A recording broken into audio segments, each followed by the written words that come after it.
Salam dostlar. İndi çaynikləri oğlum oyuqlar açacaq, dəliklər.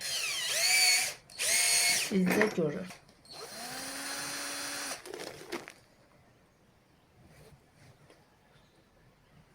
Ya Bismillahirrahmanirrahim. Əli gözü.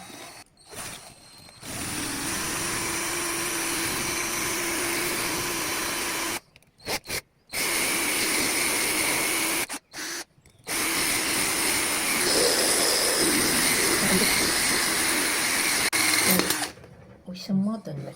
Belə qoyursan birinci, bax belə, hə? Bu cini qırağından eləyirsən belə. Belə iki əlinlə tutub da. Ki aranı götürsün. Yer tutsun orada. Belə olur.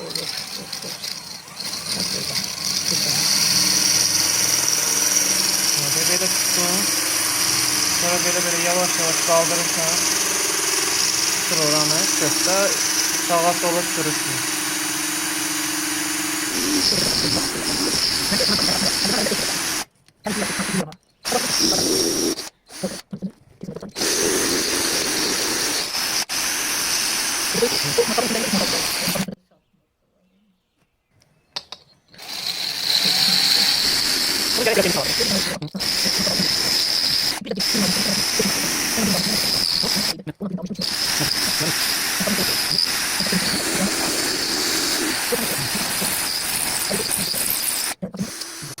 Orada suya batırır.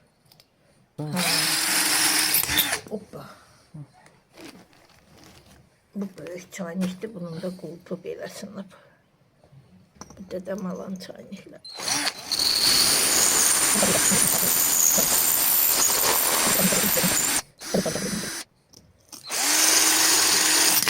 Ey deyir ama.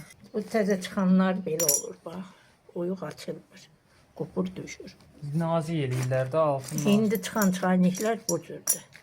O köhnə çayniklər belə olur. Bunu padrogam almışdı. Benim çaynik yapardı, sındırmışdı.